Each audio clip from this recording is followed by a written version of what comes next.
Without God, there can be no free will. Therefore, free will is proof of God. How's that? If you believe in a physical world, everything is determined by some physical cause. So everything you do is determined by some physical cause. You have no free will.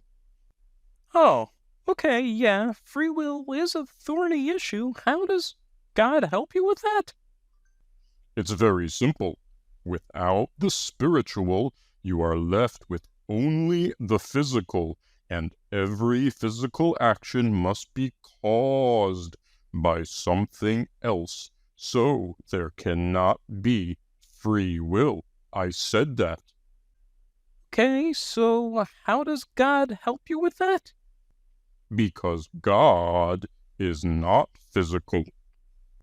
So, So God is non-physical and free will is non-physical, so you need God for free will. oh, I got it, but couldn't there be a lot of non-physical things? Why does it only have to be God? There is nothing non-physical without God. How do you know that? I know that. Oh, so free will needs non-physical spirit stuff and God makes spirit stuff? That's right. So, without God, free will is impossible. So how does spirit stuff make free will possible? Because the spiritual world is not deterministic. Things do not need to be caused.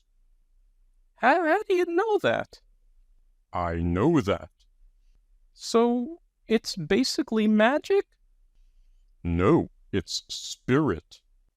What's the difference? Magic is when people do unexplainable things, and spirit is when God does unexplainable things. But everybody knows magic isn't real.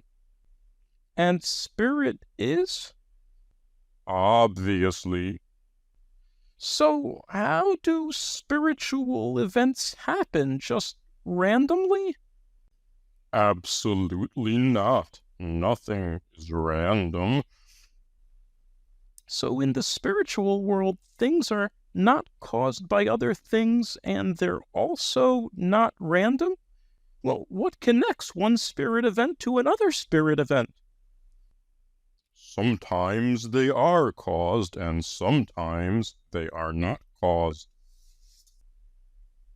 How do you know that? I know that. Okay, so if they are caused, then they can't explain free will. You said that, right? That's right. Free will can only be explained by uncaused, non-physical events. Okay, so how does that work? What? I mean, let's say you have a choice of eating an apple or eating a lollipop. How do spirit events explain your free will? Well, it's very simple. You look at them both, and then you use your free will to decide. You could decide either way? Absolutely. That's why it's called free will. So it's random? No, nothing is random.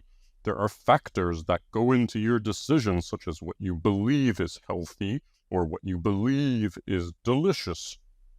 So your decision is determined by your perceptions. Yes, of course, we are rational beings. So why do you need spirit? Because your decision is not totally determined by your perceptions. Okay, what else is there? There is an unpredictable component. A random component? No, something else. Something that's not causal and not random? Well, what is it? That's right. It's something that's not deterministic and not random. No, I mean, can you imagine something like that? How would that work? Walk me through it. You have some perceptions, such as the apple is yummy, and then what happens? Free will happens.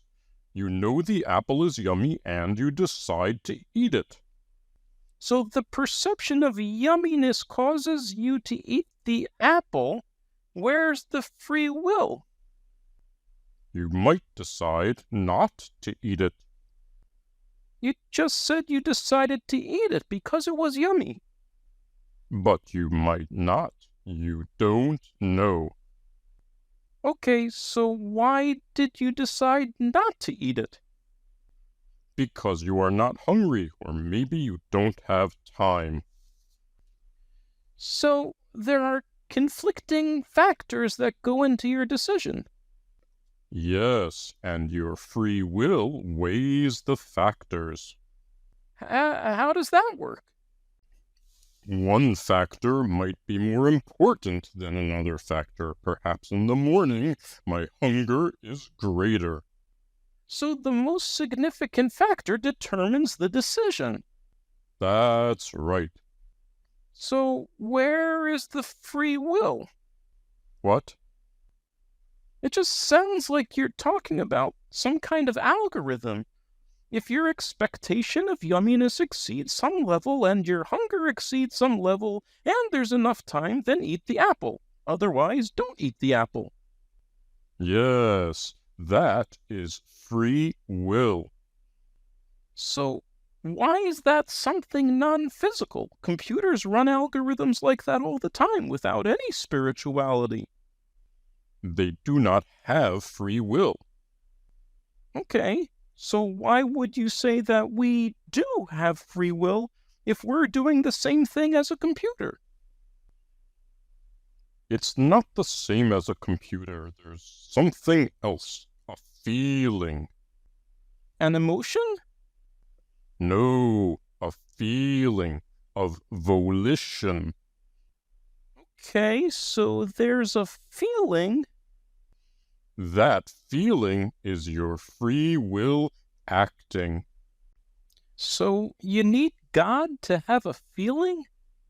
The feeling of volition, yes. How does God explain the feeling? That feeling of volition is what God put within us. That's what makes us different from the animals. We are animals. We are humans. Okay, but non-human animals don't have a feeling of volition? Of course not. How do you know they don't have a feeling of volition?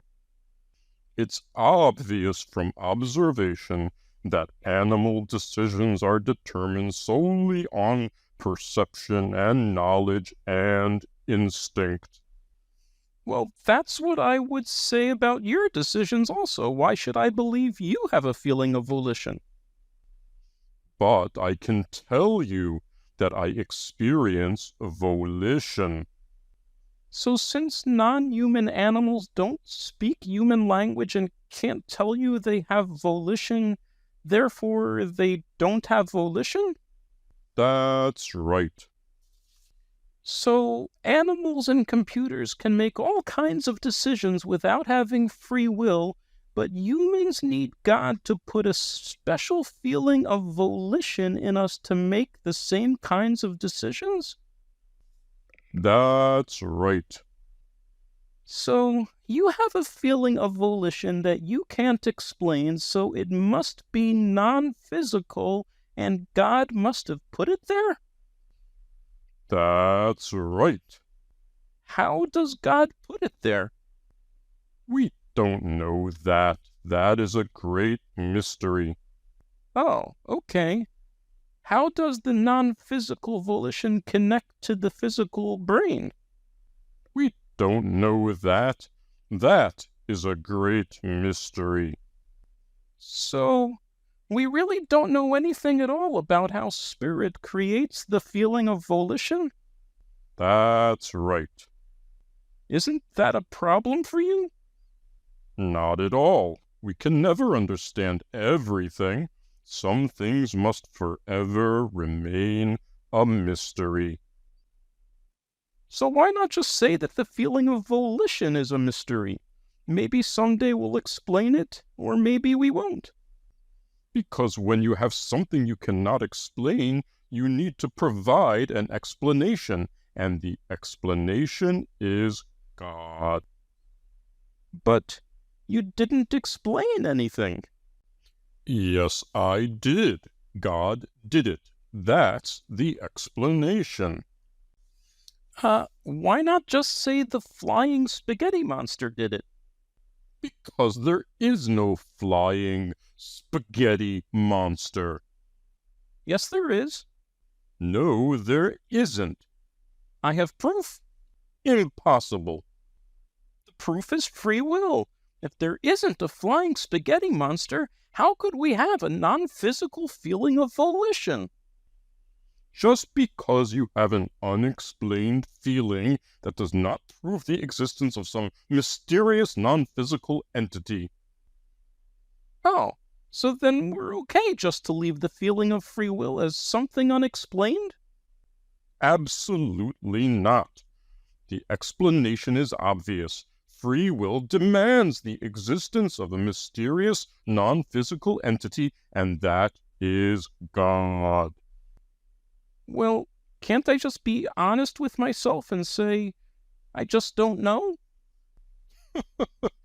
Why would you do that when you have God? Because you didn't say how God explains anything at all about free will, did you? And I don't have to. Why not? Because God. What? God. So, free will proves the existence of God because... That's right. Well, you do seem very sure of yourself. That's right.